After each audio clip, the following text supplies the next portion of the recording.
Okay, hey, welcome to another episode of On the Wrist from Off the Cuff. Today we have a really great review for you from the brand Baltic, which is probably the most popular micro brand diver that I've never reviewed. Um, and I'm glad that I finally was able to add one to my collection and kind of share my thoughts on it. Now, some reasons why it's taken me this long. Honestly, they're very popular and they sell out pretty quick. And at the time when they were really kind of at the pinnacle of the release hype and everything like that, these were just extremely hard to get. Now we've gotten to the point to where they are stocking units, which is awesome. So although I'm a little bit late to the party, I'm still excited to share my thoughts on this very unique and I think upper tier in terms of micro brand divers under $1,000, which is this is well under 1,000. It's right about $600. So a little bit about the brand. Baltic is a French micro brand aiming to offer timeless timepieces of the highest quality for fair prices. They're designed, assembled, and adjusted in France. Yes, I said adjusted, so they do adjust the time in terms of the timekeeping of the movements, which is a great value add, in my honest opinion. Now, in terms of the type of watch, this is a dive watch. Some key common characteristics and design language. When you're looking for a diver, of course, you're going to want water resistance, typically through some type of screw down crown. You're going to want something that's tough, legible with a dive time bezel, and a diver's extension is always nice if on bracelets. This is the Aquascape. And this is the classic model because there's also a twin crown model as well. This is the black silver setup, so very monochromatic, no aged loom or anything like that. There's also a couple of different variations, but for me, this was kind of the sweet spot. There's definitely some great looking models that they have, but this one just kind of stood out to me for a lot of different reasons. Now, this particular model, they really made this to be a tool watch designed for diving, but also considering everyday use. So they wanted something that you could also not only capable but comfortable to wear, when you're not diving. Because let's face it, most people who wear dive watches are not out there diving with them, myself included. So I think that was really smart, and that's really what's helped them kind of key into this great wearable silhouette. And although they're not, some vintage brand that's been revived or anything like that, they do have a really keen eye in terms of the vintage aesthetics that I think really resonate with folks. So with that said, let's go ahead, zoom the camera out, get this piece in hand, and take a closer look. All right, a little bit on the longer side for that intro, so thanks for bearing with me. Let's get into the nitty gritty here. Now, the diameter on this is 38 millimeters. That's the case. But the bezel does overhang quite a bit, so it's actually 39 and a half at the bezel. So in terms of wearability, I really dig how they did that, right? It's a little trick. So you're getting something that's wearability size, something that's going to remind you more of a 38, but then the visual impact is going to give you something closer to that kind of classic 40 at 39 and a half. So very cool. And then in terms of the thickness, I got 12.8 millimeters thick with my calipers, but without the crystal, it's about only 11 millimeters thick. So nice and thin from that perspective, and very, very well done, very handsome. My goodness, you can see why these guys have become so popular over the years since their release. One also something to mention is that the lugs here, the lug to lug length is 47 millimeters, so not overly long, but not hyper short or anything like that. I think just probably about the right size, especially considering how much the lugs taper in towards the bracelet here. It gives them a nice, really compact look, so it doesn't seem extra wide. You're not getting like a maxi case or anything like that. So very, very nice from that perspective. Then we get into the sapphire, which is double domed. And I don't believe that it has an AR coating on there. I didn't see anything within the literature, so I can't confirm, but I will say that it does have a certain charming reflection to it. Like, this is probably going to be a hard one to take pictures of for Instagram. A little bit easier for me in the studio because I can kind of hold it and it can reflect off of the black lens of the camera. So you get a better look at this, but I will say that, you know, in regular lighting conditions, this does give off quite a bit of reflection, which isn't necessarily a bad thing. I don't think, you know, Rolex, I don't think they use AR coating either, and they kind of relish in that extra bit of kind of glossiness that comes with that. And I think you do get a lot of that here, especially with the bezel insert being sapphire as well. And then of course the beads of rice style, there's definitely a lot here that's glistening, looks wet, and you know, it suits the watch when you think about it. So the action is 120 click unidirectional, so let's get into it. Ooh, very nice. Great balance of smooth and notchy.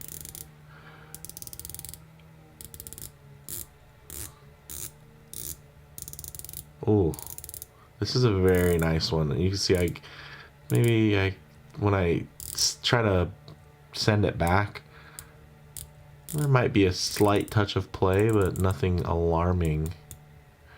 And now I have probably a bunch of fingerprints all over that bezel insert. So I'll give it a quick wipe off camera here, put it back. And yeah, that was very satisfying. One thing I really want to mention is the tactile engagement on this kind of coin edge finish here. It's really, really well done. This feels way more expensive to engage. Like, not only is it very smooth and clicky, which is pretty much, you know, how you find the sweet spot. You want something that's going to be smooth and fun to actuate, but you want it to be clicky and tactile so that it, you know, it's getting across the point of how many clicks that you're getting. You don't want it to be overly smooth. You don't want it to be overly harsh in terms of the ratcheting. So this is a really nice balance. And then the nice thing is also just the way this is contoured and finished makes it really, really easy to grab.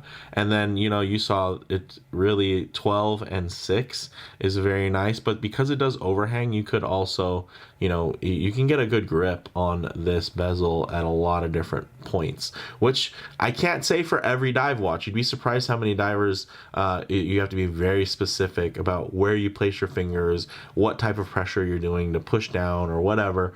This one is, wow. Like, I mean, obviously I knew that these were popular mostly because of they look great and they're well spec'd, but yeah, that's in terms of like the actual tactile fidgetability of this actuation is really, really nice. So very, very good from that perspective.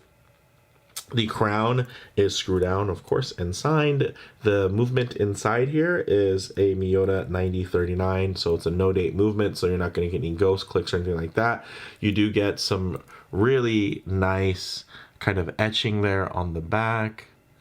Very, very clean, you know, very classic. It's not trying too hard, but it's obviously, you know, it's wanting to give you something, which is nice. You can also see the quick release spring bars there on this bracelet. Another nice feature is that it has drilled lugs, so when it comes to swapping this out on various straps, you absolutely can do that.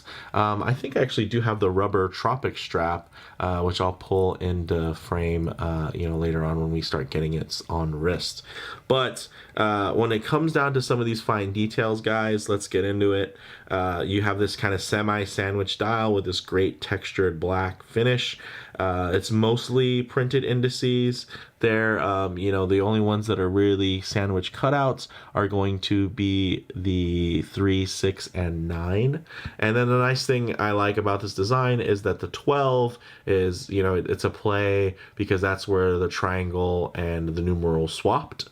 And then everywhere else you see a triangle on the inside at 45, 15, and 30. You know, they have those triangles inboard and then they have the numerals outboard, and then you kind of swap them. So I thought that was kind of fun. And it's just something different. It's really hard to do something different within the dive watch space without it just looking out of place. There are certain things that we like. We like symmetry, we like ultimate legibility, but we also do like things to kind of feel original and smart and crafty. So it's nice that they're able to add a little bit to that here with this design. Now, the lume is quite good. It's just listed as Super Luminova, so we'll have to get into that more when we get to the lume shots. The water resistance is 20 atmospheres or 200 meters, so that's also great. You get 20 millimeter lugs, you get this great beads of rice, which does taper down to about 17.5. You get push pin connectors, so that's where they do save a little bit of money here, so you're not getting screw-in links. But because of, I'd say, the more refined and kind of the thinner nature of this bracelet, it's probably better with just those pins versus, you know, going a little crazy and trying to get so much material kind of in and out there for the for screw pins. So I don't mind at all, especially for a thinner kind of more vintage style. I do like that they did go for the milled folding section, although I will say that the finishing on like this milled folding section, this is probably like the one place where I'm kind of like, oh, they left me wanting a little bit more. And that's also because so much of the market has really stepped up in terms of what they offer. You know, of course, when it's closed, it looks great. You're getting the nice brushed and polished, you're getting it signed, you're getting a twin trigger action. But yeah, I just felt like this milled folding section, although it's milled and I'm happy about that, I think it could be finished just a little bit nicer in terms of maybe breaking the edges in a little bit more, adding some contouring, and then especially just kind of cleaning up the finishing on this portion. But with that said, let's actually get this piece on the wrist and see how it wears. Okay guys, as you can see on my 7.25/ 7.5 inch wrist, this thing wears really good. Like, you would think it would be a little undersized, especially knowing that the case is about 38 millimeters, but they just balance the visual weight really, really well. That thinner bezel, you know, to that larger kind of dial ratio, but not making the dial feel oversized by having that outer track, and then, you know, the more centered indices. I think that just works really, really well, and you can see it wears really, really well. Check it out, very flat, nice little swoop there on those lugs, hugs the wrist quite well, doesn't feel like it's sitting on top of the wrist, feels like it's hugging the wrist really nicely. And I do enjoy also the texture in the dial in terms of the way that it kind of grabs the light, and really plays with it quite a bit without, you know, being I guess as predictable as something you know, with like let's say a sunburst dial. But one thing I did mention, that it does come with a strap, so I figured maybe it'd be a good time to kind of share this bad boy. So this is the box that it comes in, very aqua oriented, and here's the strap. So let me just get this out of there. So you can see, very, very nice. Wow. Very well done. You can see the underpinnings on the holes here. Everything is very clean. You can also notice that there's kind of minimal, you know, mold lines and everything on there. It's very thin. And also still, you know, quite pliable. And I like the highly polished action there, and I'm sure you guys have all seen online what this looks like. It just gives it a much more vintage aesthetic. I'd say even sportier. You know, normally you think sporty, it's on bracelet, but I feel like on the Tropic, you know, well, the provided, because it's not actually a Tropic strap, but the Baltic Tropic style strap, nicely signed as well there, as you can see. It just adds a whole new dimension. And another nice thing, again, you do have drilled lugs, so this could also be something that you could see on a NATO really nicely as well. Let me see, is there anything else within this kind of boxing experience? Oh, the timing. So that was cool. Check that out. It kind of tells you in terms of the rate, seconds per day. That's not too shabby. So I think that's really awesome. And you can see everything kind of fits. The cutouts are nice. We open up the case here. Signed for the model. Got the Aquascaphe. Not Aquascape. Yeah, Aquascape. Somebody correct me in the comments below. It's Aquascape, right? Baltic Aquascape. Aquascape. I think the more I think about it, the more wrong it's going to end up. So somebody save me in the comments. But just to get that all kind of out of the way here, let's actually work in some loom shots, low light transition, and closing thoughts. Okay, we'll go ahead and hit the lights here. All right, really strong loom. Definitely a lot stronger than you would see in an actual vintage timepiece. So that's always nice. But let's actually get some low light going, because you're not always going to be out in the middle of a field enjoying direct sunlight. A lot of times you're going to be out, you know, maybe indoors, walking underneath overhangs, underneath the shade of a tree, just kind of spending most of your time in less than optimal showroom lighting. So I think it is nice to kind of get an idea of how the textures, the colors, the fit, the finish, how everything kind of renders under less than optimal lighting, even to include some very harsh, high contrast lighting here. You can see it still glides over the brushing nice and uniformly, and the polishing still looks quite nice and deep. It's just probably a little bit of my fingerprints and everything getting a little bit of cloudiness there, but to be expected when you have something this glossy. And you can see the way that this dial, it just takes a charcoal effect when it does catch a lot of reflection, and then it goes into really deep dark as well. So I really dig that. And then you can see still quite legible in terms of that loom. You know, it's not, I would say, a loom beast by any means, more so because of the application. Like, let's say on the bezel, those are meant to be smaller. I mean, everything is really, I'd say, a little bit more petite in terms of the scale on this one. So it makes sense. Like, it lights up the way that it should from that perspective. But lights back on, guys. Closing thoughts on the wrist. Really classic proportions, fit most any situation. Very timeless design aesthetic. Extra glossy reflectiveness kind of adds to that vintage aesthetic, which I think is really smart. And then in terms of model variants, there's blue and black dial options with patinaed loom, as well as a white dial, black dive bezel option, and then also a black dial with 12-hour traveler's insert. That's going to be a steel insert, a stainless steel insert as well. So there's a lot of different kind of options here, but not overly crazy, right? Where there's like a different skittle, you know, a different dial for every tone or color. It's very simple here, and I liked the white dial, black bezel, and then this black dial, black bezel is kind of what I ultimately landed on as well, because one thing is that this has those sandwich cutouts, which I think are, you know, pretty key to the personality of this watch, while the white dial model actually doesn't have that. So for me, I'm just going to go ahead and stick with this one. I dig it. It's very wearable and versatile, which I like, but it's not boring at all. It's definitely kind of a fun piece.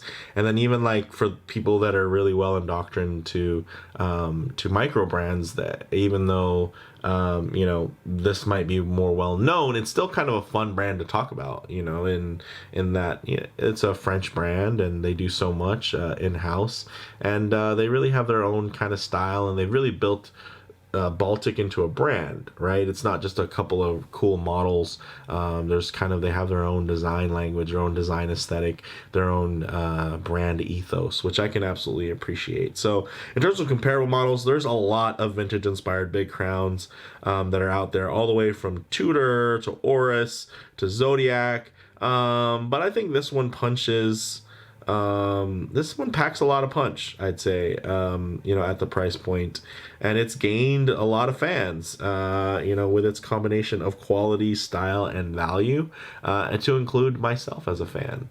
I really can't argue with it. Is it going to be the greatest value ever? No, probably not. But $600, it's not super expensive, and it's probably going to be one of the micro brands that actually does get a little bit more name recognition just because of how popular they are. And yeah, for a time they were very scarce. And right now, at least as I'm filming this, they're more readily available. So it could be the right time if you have been kind of on the fence. Definitely check the link in the description if you want to get more information. Guys, bottom line, I can absolutely see why this relatively niche French brand has become so popular, because they make great products, and and the way they string their products together to give you kind of a brand experience, I think is something that is also, even though it's quite nuanced, it's definitely much appreciated. So with that said, let me know what you guys think in the comments below. If you like the video, please do hit like. And if you haven't already, please do subscribe for more content just like this. Thanks, guys.